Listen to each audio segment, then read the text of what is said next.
الرحمن الرحیم پک نیوز کے اسٹوڈیو میں آپ سب کو خوش آمدید۔ میں ہوں زمین خان۔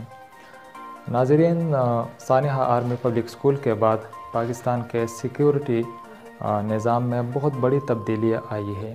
گزشتہ 6 برسوں کے دوران پاکستان میں سیکیورٹی کی صورتحال بھی بہت بہتر ہوئی ہے، لیکن ملک میں آج بہت سے چیلنجز کا سامنا بھی ہے۔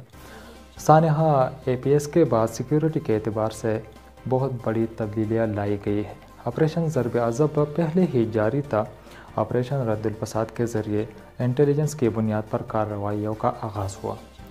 افغانستان سے پاکستان میں قیام کرنے والوں کی رجسٹریشن کی جانے لگی اور پاک افغان سرحد پر باڑ لگانے کا کام بھی شروع ہوا، جو اب تقریباً مکمل ہو چکا ہے۔ گلوبل ٹیررزم انڈیکس کے مطابق پاکستان میں مسلسل 5 سالوں کے دوران صورتحال بہت بہتر ہوئی ہے اور پاکستان 5 میں سے 7ویں نمبر پر آ چکی ہے۔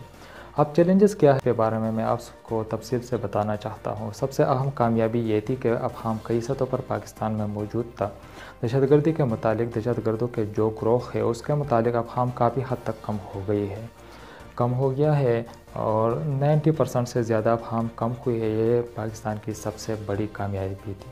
سول اور عسکری قیادت اب ایک پیج کے اوپر آئی ہے۔ کہیں نہ کہیں سے ہمدردی کی آوازیں اٹھتی تھی، اب وہ دہشت گردوں کے لیے ان کے لیے بالکل سپیس کم ہو گئی ہے اور میڈیا میں بالکل وہ ناپید ہے۔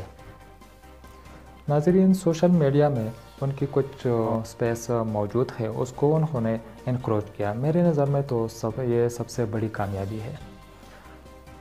جہاں تک باقی آپریشن کا ذکر ہے، وہ تو پہلے سے چل رہے تھے۔ کاؤنٹر ٹیررزم آپریشن جو اربن ایریاز میں چل رہے تھے، آپریشن رد الفساد جو باجوہ صاحب نے لانچ کیا، وہ بہت ساری چیزیں انیشیٹو ہوئی۔ نیشنل ایکشن پلان ہوا، اس میں پاٹا کا مرجر ہوا۔ اگر اس کو دیکھیں گے تو ایک بہت بڑی فہرست نظر آئیں گے کہ پاکستان ان 4-5 سالوں کے دوران خاص طور پر سیکیورٹی سیکٹر پر خاص طور پر ٹرانسفارم ہوا۔ انٹرنیشنل کمیونٹی نے بھی اس کو تسلیم کیا ہے۔ آج کل پاکستان کو سب سے بڑا جو چیلنج پیش ہے وہ دہشت گرد گروہ ہے، خواہ وہ سرحد کے اس پار ہو یا اس پار۔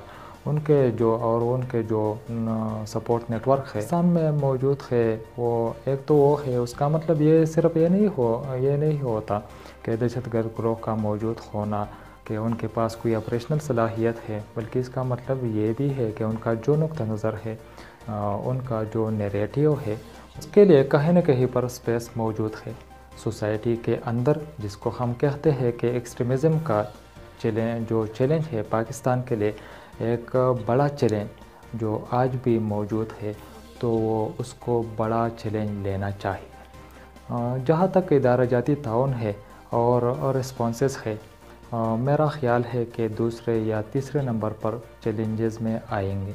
ناظرین، پاکستان میں جو اشرفیہ ہے اس کے خواہ ایک بڑی تبدیلی آئی ہے نقطہ نظر کے اندر، لیکن سوسائٹی کے اندر اس اعتبار سے تبدیلی نہیں آئی۔ ناظرین، اس کے خواہ جو ٹرانسفارمیشن کا جو پروسیس ہے وہ خاصا سست ہے۔ میرا تو یہ خیال ہے کہ ایک بہت بڑا چیلنج ہے اور اس کے اوپر بہت ہی بڑے سطح کے اوپر تبدیلی چاہیے۔ 2020 میں 2019 کے مقابلے میں پاکستان میں امن و امان کے حوالے سے کافی بہتری آئی ہے اور دہشت گردی کے واقعات میں اس سال کے اختتام تک بہت حد تک کامیابی واقع ہو گئی ہے اور یہ موجودہ حکومت بھی یہ چاہتی ہے کہ پاکستان میں عوام خوشحال رہے، عوام امن و امان کے ساتھ رہے اور پاکستان کے سیکیورٹی فورسز بھی وہ بڑی حد تک وہ کوشش کر رہے ہیں کہ پاکستان میں امن و امان قائم و دائم رہے۔